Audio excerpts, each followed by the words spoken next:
Welcome back to another episode of Movies I Watched Last Month. This episode is sponsored by disgusting food that ships in a plastic bag. Fucking delicious. Anyways, let's get on to the list. First up, it's The Witch, a bit of Bobby Eggers' prep before The Northman. So that's the new poster that they released. It looks pretty cool. And yeah, what a fun film. It's about as desaturated as Avengers Endgame. The characters are completely hateable, but there's plenty of dramatic substance to all of them. The use of setting as a character is about as solid as a cinder block. The score, full of succulent and dissonant violins. You know, people really like to throw their toys out of the pram over jump scares. Oh yeah, jump scares galore also. Are you kidding me? I actually think they can be great when they're sparingly used, and spoiler alert, this movie has one of the best when Black Phillip mauls the father. And yeah, the barn scene near the very end, unequivocally one of the most disturbing scenes I've ever seen in a film. I actually might even prefer this to The Lighthouse ever so slightly, which yeah, I'll probably rewatch that for the next episode, so I'll make sure to spam a few lobster memes in that one, because I know that's what everyone really wants to see. Speaking of lobster memes, next up, it's Eternal Sunshine of the Spotless Mind. What I like about this movie is it's not purely the Charlie Kaufman show. This one actually feels more director-driven, because, you know, it's not directed by Spike Jonze, who's an extremely overrated director that's made 3 6 out of 10 masterpieces as well as this uncanny f***ing piece of crap. What the fuck is that? I like how the film starts out fairly generically before it goes full Lynch. Beautiful blue skies. In a lot of Kaufman films, there's an emotional disconnect because it always feels like he's writing the themes first and the story second while thinking, ooh, this is just so smart. But here there's some pretty solid emotional beats. The beach house scene is probably my favorite of the film, especially with the nice, out-of-tune piano in the score. Nice. Not sure if I have a ton of complaints, though there is a really bad title drop. How happy is the blameless vessel's lot? Eternal sunshine of a spotless mind. Such cringe. Also, the Wikipedia analysis section for this film is a total joke. Christopher Grau discussed how he perceived the film to have its own defined philosophy beyond addressing ideas of a philosophical nature. This section needs expansion. Yeah, it needs expansion, alright. I think I lost brain cells reading that. This is garbage. Garbage. Speaking of losing brain cells, I guess I didn't have a transition, unless you count Zoe Kravitz's horrendous performance. Don't worry, honey. I got 9 of them. Already did a full review on this, so check it out if you so desire. And yeah, that deleted Barry Keoghan scene. The Joker. Hot garbage. Almost anniversary, isn't it? What the actual fuck did you just say to me right now? Get out of my sight. Next up, it's Dawn of the Planet of the Apes. Flaming hot take here. This is the only good Apes movie. No. I'll get into the reasons why I don't like the other two in their own segments, but yeah, this one's good stuff, man. Really like the simplicity of how the plot progresses. Jason Clarke needs access to the dam, but apes are in the way. Great. There's just a good post-apocalyptic nature to the film, and it's interesting to see the ways in which the apes have set up shop. The biggest problem with the film is probably that Jason Clarke is a boring actor playing a boring character, but the movie moves along at a good pace. There's a natural escalation to it that's entertaining to watch, and yeah, some solid filmmaking from Matt Ned Flanders with the perpetual voice crack Reeves. I have to thank Warner Brothers for respecting the vision of the movie.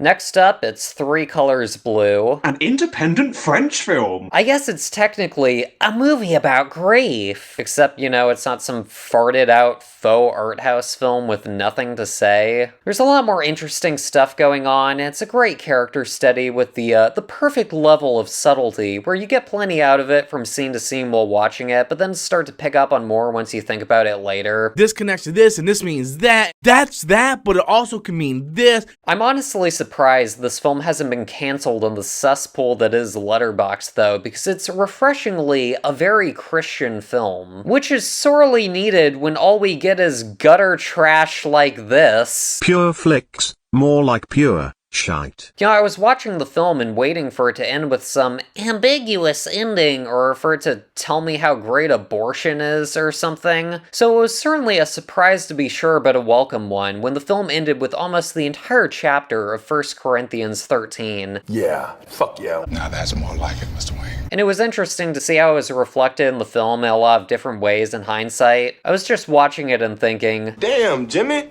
this some serious gourmet shit.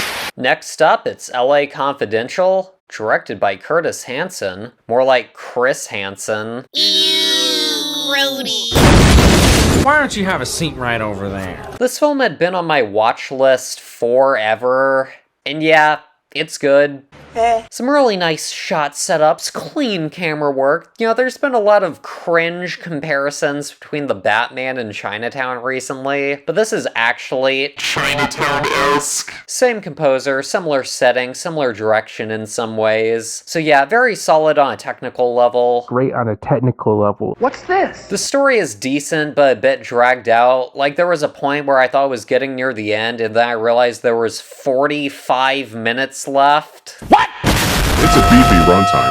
Next up, it's Adaptation by Charlie Genius Kaufman. Yeah, it was good enough. Whatever. Ah, here we go. Next up, it's Crimewave. What an awesome film. The scene where Bruce Campbell uses Listerine mouth spray before smoking a cigarette. Absolute gold. We honestly need more movies like this that are just knowingly trash. All we get nowadays is over-budgeted crap like Skyscraper, and I want more relatively low-budget movies like this that are written by respected writers who are losing their egos to write just complete schlock. Yeah, anyways, this movie was pretty awesome, and I could see it getting ironically and unironically better on a second viewing. Apes. The first one. I remembered really liking this movie, and it held up about as well as a slice of bread versus a leaf blower. Everything about this was bland to the next level. James Franco's science experiments were just freaking awful. By only 6 months, Caesar had shown 10 times the intelligence of other apes. There was also something about this that just felt like a DreamWorks movie. Something about the predictable way every scene plays out, paired with animals running around the suburbs. It just reminded me of Over the Hedge. Speaking of generic filmmaking, next up it's CODA. Already did a full review on this thing, so check it out if you want. Last, it's War for the Planet of the Apes. Oh boy. I went through a brief period where I tricked myself into liking this a bit more than I actually did. Let's see if I have a clip from the archives. I definitely like the movie though, so I don't want to shit on it too much. What? If I rewatched it, I might straight up love it. Yeah, sounds like denial. It was actually worse the second time. That's way worse the second time. It's kind of the Jackie Brown of Matt Reeves' filmography. Not to misrepresent everyone who likes it, but I feel like there's a lot of, it's the most mature piece of the trilogy. My favorite Tarantino movie is Jackie Brown. That's the one that felt like the most mature. More mature. And yeah, it's really not. There's extended scenes of apes throwing turds in this. I actually think the first 40 minutes of this are decent enough, but once Grandpa Simpson Ape shows up, it basically grinds to a screeching halt with a giant blob of a boring second and third act that just bleed together. From that point on, it's just absolutely uninteresting and repetitive. Apes plotting escape. Caesar wants revenge. Caesar being tortured. I mean, I'd rather see episode 3 than blood in my urine, but the movie was just so fucking boring. With a few exceptions, like the comedy scenes.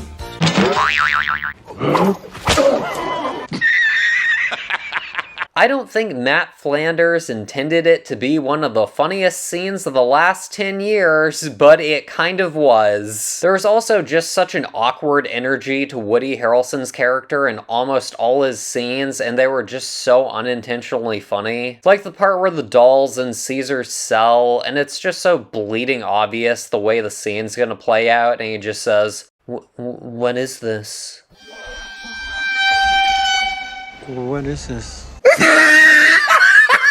Also, the cheesy Koba flashbacks that spoon-feed Caesar's character arc. The way they were filmed, again, just felt like they were straight out of Over the Hedge. Apes all die here.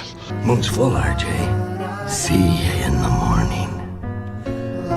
Yeah, anyways, this film was a seat-reclining bore fest that was super difficult to take seriously, and yeah, I never want to watch it ever again. Never again. Anyways, that's gonna wrap up the list. Comment your thoughts on any of the films mentioned, whether you agree or disagree. Would love to hear it. Or comment whatever you've been watching recently. Yeah, that's gonna do it, boys. Thanks for watching. Bye.